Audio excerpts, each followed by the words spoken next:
The sermon title this morning is Free from Anxiety.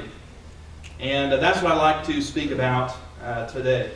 And when I look at the Bible, I believe God does not want you to be unnecessarily stressed. You know, some stress is a good thing. And I actually looked at the term once. It's actually called eustress, good stress. So not all stress is bad. But God does not want you to be unnecessarily stressed and vexed and be a person who is filled with anxiety. In Philippians chapter 4, verse 6, and I'm reading from the American Standard Version here, it says, "In nothing be anxious," and anxious. It says, "In everything, by prayer and supplication with thanksgiving, let your requests be made known unto God." And I believe the King James says, "Be careful for nothing." You know, that word means full of care, full of worry, full of anxiety.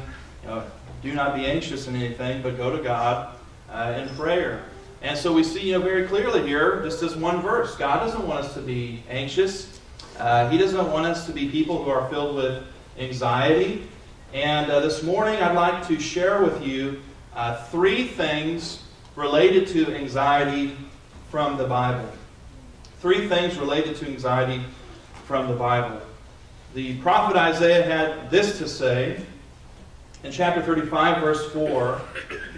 "Say to them that are of a fearful heart." And I believe some other translations say an anxious heart or someone who has anxiety. "Be strong.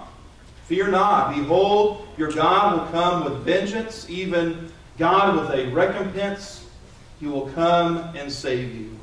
And so that's the message I'd like to share with you this morning, that you shouldn't be afraid of worldly things, and you should understand that God is going to come with vengeance and recompense. We could say, in I think easier terms, God's going to come with punishment, and He's going to come with reward, and He's going to come to save. He's going to come to save those who are faithful. And so if we put our trust in Him, we can overcome anxiety. I think we all know and we believe that God has the power to save us from our sins. But we should also understand that means God has the power to save us from the fruits of sin, the products of sin. And one of those fruits is anxiety.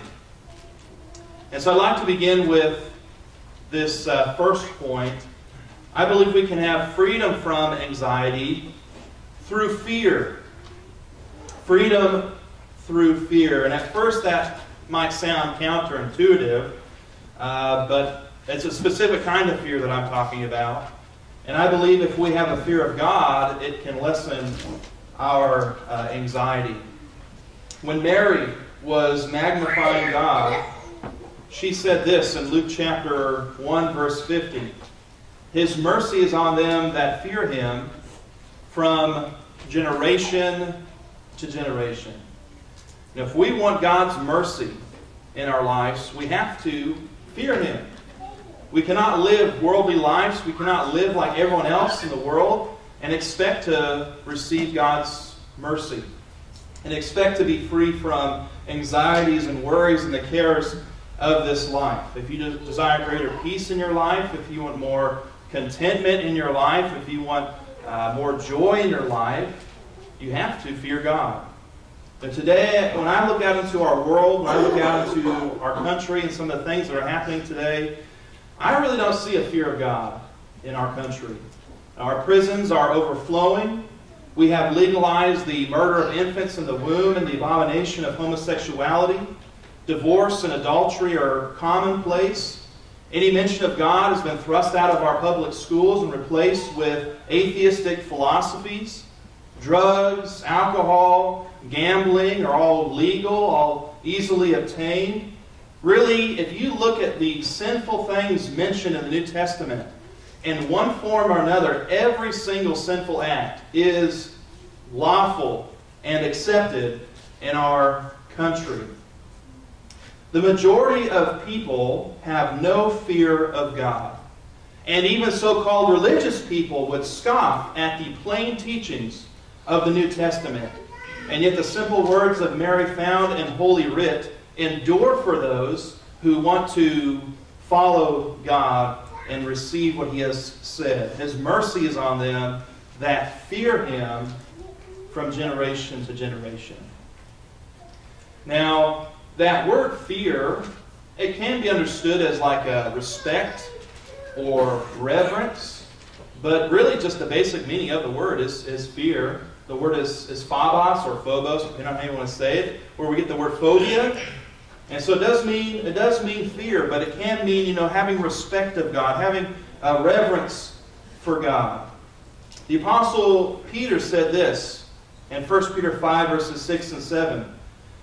Humble yourselves, therefore, under the mighty hand of God, that He may exalt you in due time, casting all your care upon Him, for He careth for you.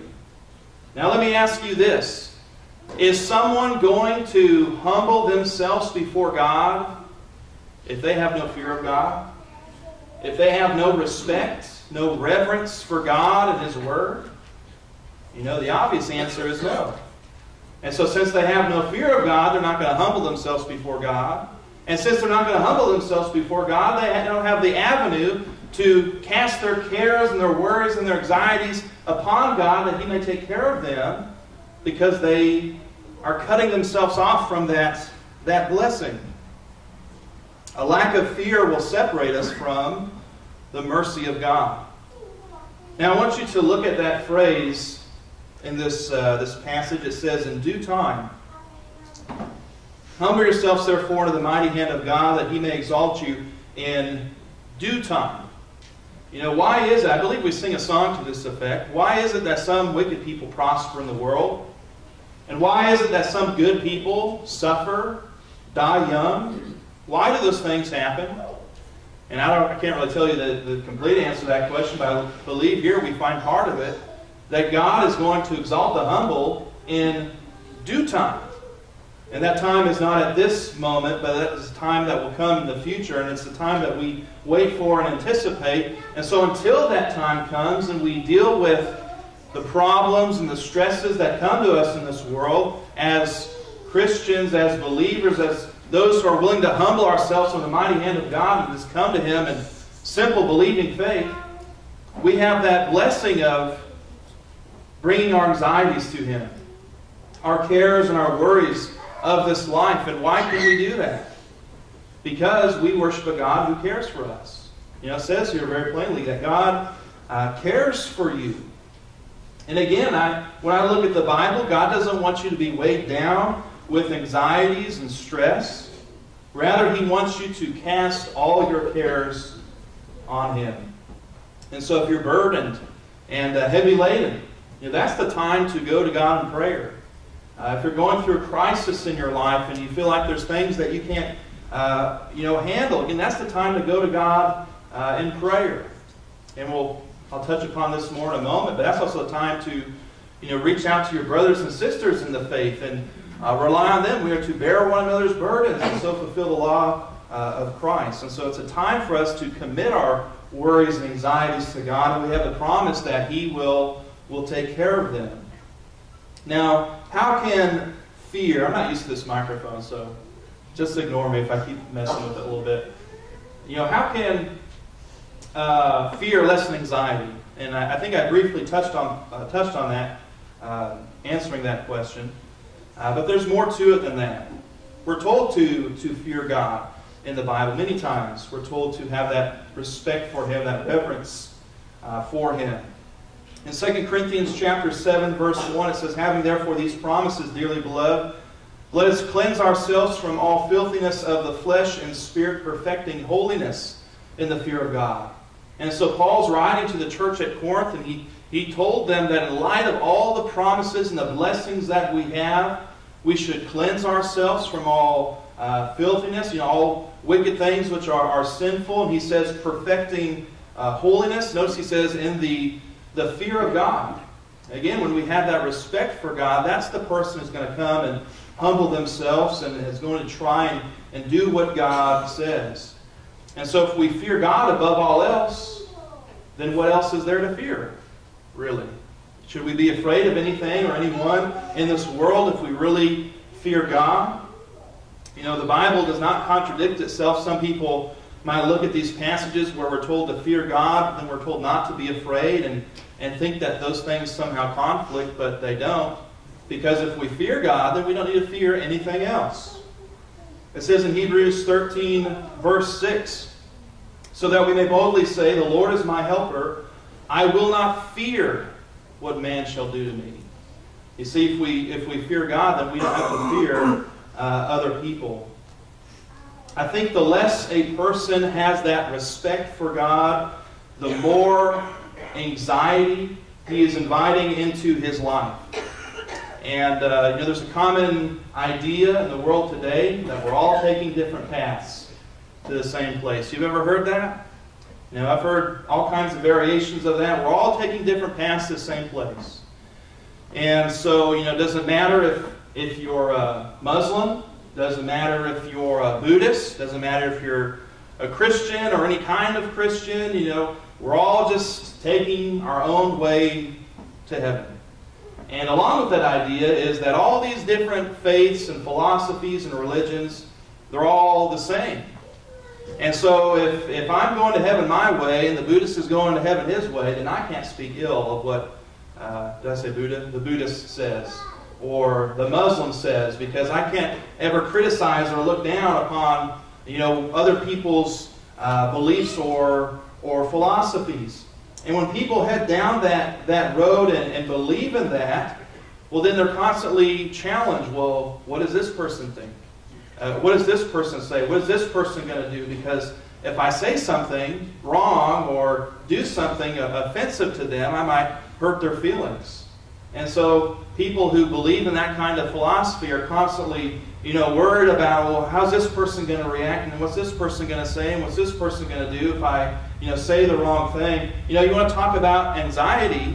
Try pleasing every single person you meet all the time. It can't be done. And in fact, if we go down that road of being, just people pleasers, of course we should be, courteous and civil. That's something the Bible teaches.